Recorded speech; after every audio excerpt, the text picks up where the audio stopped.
Hi guys, I'm Garen. I'm JD. And this is Investigating Comic Club, where we chronologically read, review, discuss, and rate specific crucial stories of the medium. Indeed, and we hope that you guys will subscribe, become members of Comic Club yourself, share your opinions in the comments below, stick around to the end of our conversation for our episodic comic quality poll, and potentially after the Misfit Picture Show's logo for any bloopers that the episode could provide. This week was a good week for the Dawn of X, I believe. We had X-Force, issue 2, Fallen Angels, issue 2, Yes. and New Mutants, issue 2. Yes. The first one we'll be talking about is X-Force, issue 2, by Benjamin Percy, Joshua Cassar, and Dwayne White. I dig the colors of the cover. I think Dustin Weaver's art is pretty hip. It's like an independent, scratchy almost style to his I don't know if it's just pencils. No, he inks definitely over top of the pencils. But it's got that, you know what I kind of, like underground kind of thing happening a bit. And I totally dig it. I think it's pretty hip. And there's another parental advisory on this issue. Yeah. I haven't noticed it on any of the other Dawn of X. It's only on X-Force. I think so. I can't be certain. Yeah. But it's the only one I've seen on the cover. Yeah. And it's been on both issues. There's some language, I think, in the first one, and this one maybe some gruesome content. Yeah, certainly. When we get to the end, Right. Now that I'm thinking about it, we've got a certain Yeah. beloved character Yeah. with certain flesh torn off of her. Yeah. Mr. Guerin, what did you think of the issue as a whole? The issue as a whole was good. There's my issue as a whole. Well, I guess let's just dive in. No, let's dive in. I love the cover. I do. You already talked about that. The cover's great. It popped right away. I think I even wrote that down being like, cool cover. And then to jump right into it, that shot with Magneto over Professor X with everybody else surrounding, that's poster worthy right there. Very, very fun. I thought that immediately I was actually suspicious of Magneto, thinking, oh, wow, that would be pretty cool if he got these guys in here and assassinated Charles so he could take over. But that suspicion left me pretty quick. The reveal of the page of him floating above, there's some characters of note there. Shatterstar was interesting. I never thought of Shatterstar as a mutant. You know Shatterstar from X-Force, of course. Yep. I don't know if he's a mutant or not. That's cool, though. I love his character, so I'm happy to see him. Archangel is interesting because he was killed and brought back with the feathers. Oh. Remember? Yeah. Jubilee and Gambit. Jubilee crying here, Gambit. Yeah. So does this take... It's going to be fun a few issues from now to see... Even though they have their order, there are certain issues that What order? this should not be there. Like, is this before or after Excalibur number 2? Yeah. You know, that kind of thing. Yeah. And on that note, we have Excalibur number 2 and New Mutants number 1. And after today, New Mutants number 2. They're coming. We're working on it. Anybody else there that I thought was cool? Oh, Bishop again. So that's Marauders. Like, is this before his... If this has to be after the Marauders visit and Marauders issue 2. Well, no, it is weird that this comes out now because technically everything we've read so far for issue 2 is after this because they do comment about it. Oh. On all the issues. Remember, that was the one thing where on each of the issue 2s... you're saying that this takes place moments after the events of issue 1 of X-Force. Yes. Right. But... all the other issue 2s they've all commented about it happening. We've been like, remember we were like, wait, how are you only mentioning it once or just skimming over it? So, and that's actually, well, they all have their portals now. We've got to remember that. But we do know from Marauders issue 1, and again, this is geek babble. This is continuity static.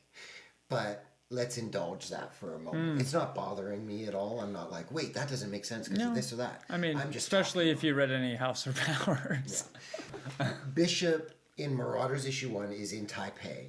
In issue 2, he's the one that informs them that Professor X is dead. Oh, you know what? That could work. Because from Taipei, he could have been here. he finds out that Professor X is dead. Nobody else is there from Marauders. They're out at sea. Oh, true. And then in issue 2 of Marauders, he goes back to Taipei. They meet him there. True. And he says, Professor X is dead. Yeah. So it actually does work. Yeah, and with Marauders and all that being, they're already on the island. Or not Marauders, They're but... on the sea. Yeah, they're on the sea. So that's actually pretty cool. Well done, guys. I'm enjoying these initial... Because I know every comic, for the most part, has a recap at the beginning to tell you what has been going on so far or leading up to this moment a little bit. But I'm enjoying this version as far as... Still, it's like a tech page. It still keeps with the format, tells you a little bit about where we are, and then again it tells you the mutants that are the characters that are going to be in the issue. Still kind of lost with names of what people can do and their I think Marvel, superhero names. and we've mentioned it often, and I think everybody listening and the viewers and everyone that's reading these comics should mention it, because there are people like Garen that don't know these characters' first and last names, and the characters they're comfortable with each other. So throughout an issue, certain characters, even though that's their code name, they may not be referenced as their code name in the entire issue. Yep. Sword of Damocles. Do you know what that is? The title of this issue is Sword of Damocles. So I might butcher these names. I know this story, and in my mind, this is how I've always pronounced it. So Damocles was the servant of a king. Starts with a D as well. Anyways, the D King mentioned to Damocles, "Would you like to switch places with me for a day?" This is like an old mythology. Of course, Damocles like, "Yeah, I'm this poor guy.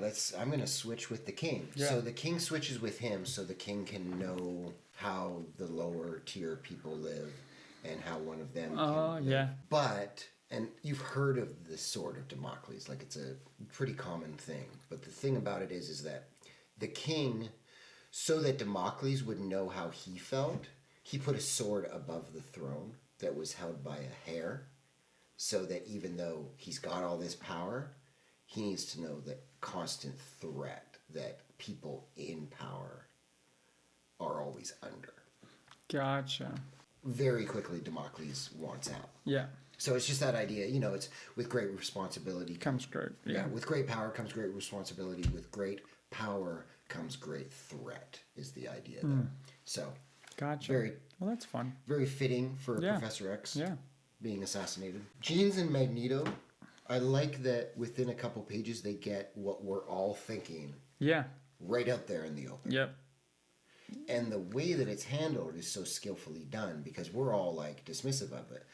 But their own doubts suddenly increase the stakes for us and the doubt for it. And it's like, this is, at least at the very least, it's interesting. At least you're giving me enough to know, like, it's unpredictability of where I am hoping it'll go, but then still being like, oh, it could be this. I do love the art and the colors again for this. Yeah.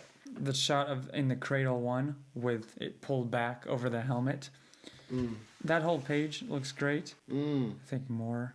When Beast and Jean are going down, I think there were a couple panels in here where I thought the line art was a little bit not up to par, but the colors are so sublime that you just you dismiss it. Yeah, you dismiss it. Doesn't yeah. even matter.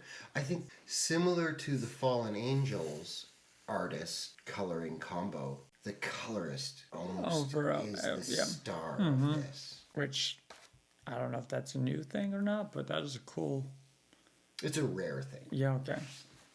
It's a rare thing, but it is absolutely noteworthy. Only one can be live at once.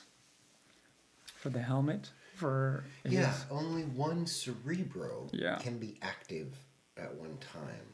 Did they give thoughts behind that? I believe that they gave thoughts in the powers. Just said he backed it up to multiple cradles. And it looks like Jean reveals this one. It looks like it's buried. Yeah. Jean, it makes perfect sense that she's the one to lead him there. Even with all of our talk of the...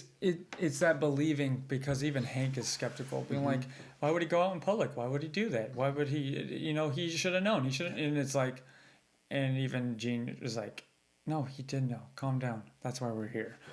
Pull back the thing like Yeah. like everything we've talked about. Now putting your faith in what has been set out in front of you. Where it's easy to be like, oh yeah, there's backups. Oh yeah, I've seen people be resurrected. But not Charles. Yeah.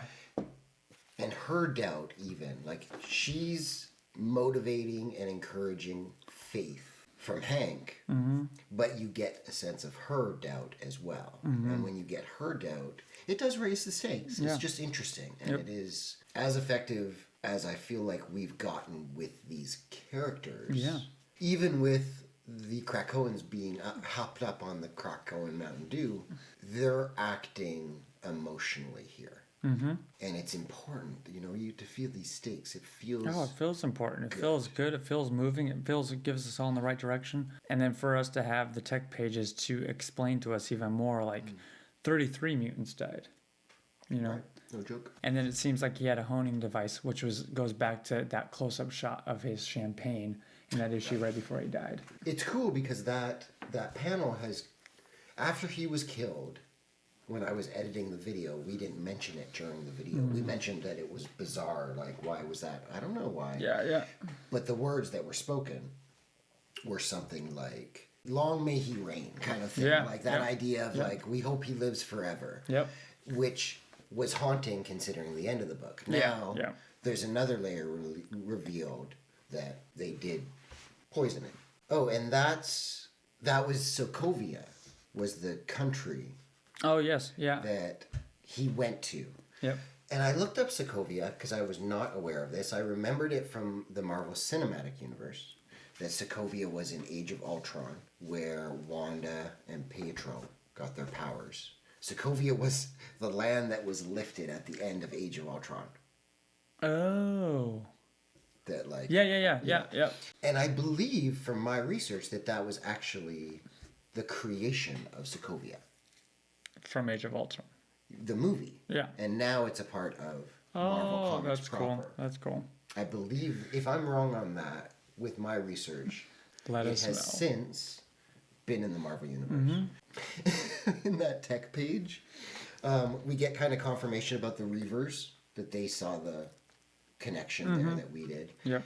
And now there's going to be a daily EMP blast. Yeah. To wipe out any like iPods or anything brought in outside of Krakoa. So just while you're listening, dang it! I get another electromagnetic pulse to just boom. Yeah, I enjoyed that Assassination Quarterly page. That explains a little bit more of kind of what we knew, but it still fills it all in. I believe in my frustrations and your frustrations, in our perception, how easily Krakoa was infiltrated. Yeah. A couple of the viewers and commenters, JC and Matthew, I believe, both did say, like, well, probably be patient because next issue we'll get some explanation of that. And we did get some explanation, but honestly not to my satisfaction. It wasn't entirely like, oh, that makes sense. Yeah. That's how they got past them. The skin grafts from Domino is very disturbing. Yeah. But even then, we already knew that. Well, we knew that she was being read as Domino. Yeah, she was being read as Domino. I think it's in there a little bit more. The assassins entered the airspace over Krakoa by diverting and parachuting from a trans-Pacific flight bound from Seoul to Honolulu. All aboard are believed to be dead. Airport security and baggage handlers are also implicated, given the weaponry smuggled on board. There's an inside guy. There's an inside person into all this. That's what you're feeling? Yeah. Like there's still some... Because there's no way... I mean, I get they look like other people who they were. They had fake identifications, but they still got through. Black Tom blames himself. Because he thought it was... herself. Thought it was Domino. Right. But that's not good enough. No, it's not good enough. It's not good enough at all. But I'm saying this makes a little bit more sense as far as... I like your idea. I give it that it's like... You think there's an inside person on Krakoa or just in general? In general. Okay. Everybody can say they have high security until something happens, and then they have high security. You know? You have security of what could possibly be safe until something bad happens, and then you put up a wall. Right. And like that's the problem. Yeah, both our feelings is that for something like this, that wall already better be up. Mm-hmm. The skin graft when the designs of it, when they're doing kind of the autopsy, Sage is kind of... Did you notice that the white of that skin graft looks kind of like the design of War's child from Araco from X-Men #2? They are summoners, wasn't that right? Mm-hmm. Yeah. I mean, that's on. You can see that from there. Is that just me, or does that look similar to the No, summoners? it does, yeah. And like it says, these are outfitted like Reavers, but they are also lab-enhanced human assassins. One of the things I really liked this week with Fallen Angels and X-Force, you get the sense of man and the forced evolution that's happening here. In Fallen Angels, you get a little bit of the mystical element of it, which we won't talk about here yet. But here we're getting like the tech aspect of the forced evolution of man to combat mutants. Yeah. And that, of course, goes into the idea of the inevitability of AI. Yeah. Which I think is very fitting. It feels like very easily these things could connect, or maybe they're just all not. And it's just a similar thing that we're seeing. It almost goes to show that I feel like the inside guy, and we've already talked about this, is the island. Because the island even identified Domino. That's why they didn't think anything of it. Because the island rejects you. The island doesn't even accept all mutants. Yet it accepted Domino as Domino. These marauders is Domino. That's a hell of a point there, Garen. No, it really is, because Kitty Pryde is not allowed on the island. But how in the hell are these Reavers running around assassinating 33 mutants? When Kitty Pryde, who can phase and float and change, like she can phase and stay in one place as the planet rotates. So suddenly she's 300 miles over here. Her powers are significant. Maybe she's too powerful for Krakoa. She literally has to get on the island. They won't let her on. But Can't they drop her from a plane? There's something's up.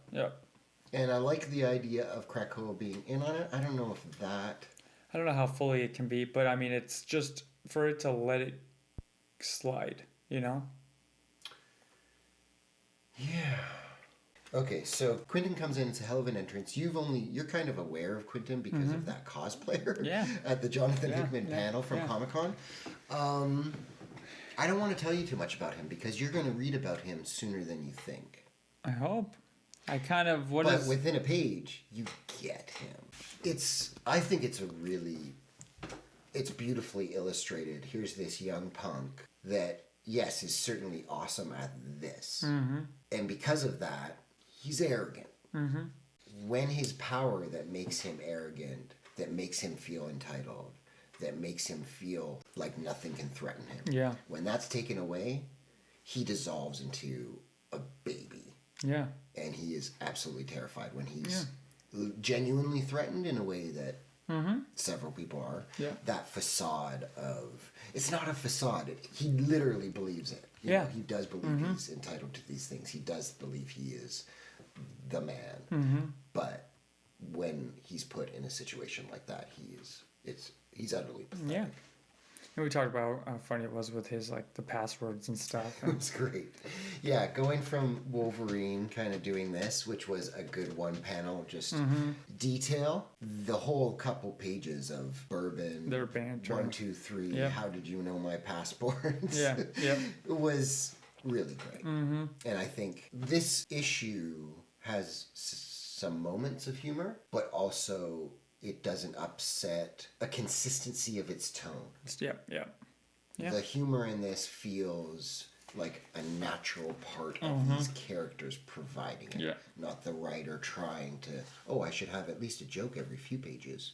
It's like, oh my god, time for a joke, a one-liner, a cutesy. No, this one and Fallen Angels too, not jumping in, but are both very darker in sense why it's parental advisory. But it almost, and we've talked about this, it gets that tone that we like, or at least I like from X-Men, to where the other ones are more or less, they are childish, and it almost hits it too much on the head with that, rather than let's play around the child. You know, it's... And Quentin Quire, he's an extremely juvenile character. Yeah. But it is not juvenilely written to provide that. Yeah. It is that character is Yeah. there. Shows it shows his character next. Yeah. They're both. Everybody, this is a sharp issue. Yeah. It is very, very good. That is a picture you could print. So Jean takes a look inside the one human Reaver that's left alive, and within him, she genuinely doesn't know what she sees there. I think there's a reveal coming with these Reavers, and I'm trying to make a guess at it. I don't think I have one. Yeah, all the pieces of the puzzle have not even been put on the table yet, I don't think. Then we jump to. Yeah, this is important to me to have this kind of vocally said. Quentin Quire here says something that I believe is kind of become the normal rhetoric of a lot of Krakoans. And Logan it was a very refreshing and kind of a relief to hear Logan's response. Where is it? I'd feel sorry for humans if they weren't so disgustingly pathetic. This lab is like a chapel devoted to their insecurity. And then Logan's like, you pissed off about Chuck? I am too. But if he was here, he'd slap you inside the head for that kind of talk. I know what Magneto says, but we're not gods, and they ain't devils. And then he gets attacked. But that is that's so refreshing.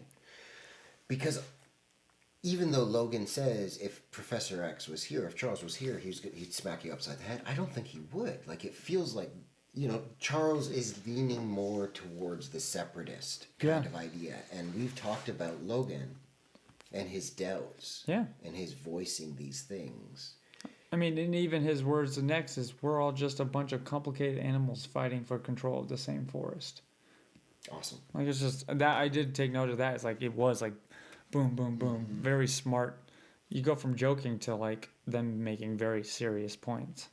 Yeah, and things to really make you think and consider. And Logan had something that he said to Beast, like in the earlier issue of X-Force. Yeah. About why would Krakoa have this wild creature here? Yeah. I'm really excited that Benjamin Percy is going to be writing the Wolverine ongoing. That's awesome. That's cool. Yeah, right? that is cool. Yeah. I like it, but then it goes back to, I can't. You have fists, you got feet, you got teeth. Animal instinct. Try it sometime. There's a sonic damper in this place. They're more likely trying to hide someone. And then right then when Wolverine says, "Find her," it's that moment, and you're like, you know what you're about to turn the page to, and then you turn it, and it's like, what? Find Domino. That's grim. Because, when we find out at the beginning, her skin's taken, at least partially. We don't know if she's alive or dead at that point. And even in that moment, I had a moment of like, what? X-Force is 2 for 2 now. Like, two of my very, very favorite characters, Colossus in the first one and Domino here, both hurt to see. Yeah. It's a quality to the creators involved that I'm having that emotional reaction. Yeah. What do you give it? I give this an A. He gives it an A. Yeah, I give this an A. There's a lot to think about. I look forward to reading this issue again. And unlike some of the other issues that we've read of the Dawn of X titles, I want to read the graphic novel of all 6 of these. This one issue, I wasn't done. I wanted this. I wanted to read issue 3 of this. Yeah. To follow this up. Yep. Yeah. What did you think? What did I think? Well, what'd I give it? Oh! You gave it an S? I gave it an S. Wow. It was one where even there was moments where I'm like, I didn't connect the dots, which us talking helped more. Yeah. But it was enough of the art, the paceness of it, the excitement, the fighting, introducing new characters, keeping you want character work, and then how it ended to end with Domino, and then again, like you said, keeping you wanting more. Like, I wish there was the next one. Yeah, it was. I was like, I wrote an S. This is your first S rating. Because the other one, you almost gave it an S, but the art stopped halfway through. Didn't I give... Oh, the last one. Yeah. No, yeah. Because I gave one of them. Which one did I... No, X-Men Children of the Atom was when you would have given it an S. Because you gave it an A. Yeah. Yep. And Garen said S for... It's for Stanley. Yes, I give it an S because that's for Stan Lee. So it's A, B, C, D, or F in our comment quality poll. Or you can just type in S, I guess, in the comments if that's what you really feel. Cool. Well, I look forward to your guys' thoughts on this. I was saying that I don't think all the pieces of the puzzle of this conspiracy, I don't think we can make a confident guess. But if you guys think different, I would love to hear your ideas and thoughts of who is the puppet master and what's going on. Please tell us what you think. To be continued.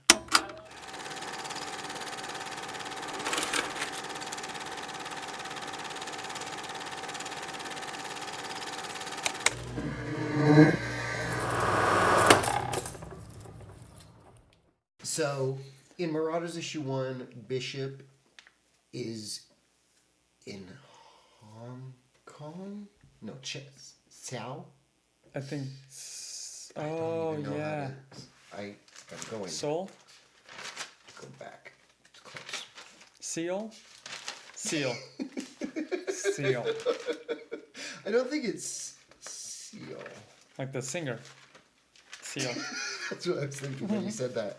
Kiss from a Rose? Yep. I was trying to think of the lyrics. I knew what song it was. A kiss from a rose. I just remember that video because Nicole came in. Yeah. Was hot. Oh, because that was during that was for Batman. Batman Forever. And I had such a crush Yeah. on Nicole. Yeah, Nicole came in. She's still gorgeous. Beautiful. Where are we? Oh, yeah. Taipei. Way off. We were way off. being hopped up on the Krakoa Mountain Dew. Hey. Yeah. Mountain Dew. Is that Mountain Dew? Mm-hmm. Did you do that deliberately? No. I'm not that smart.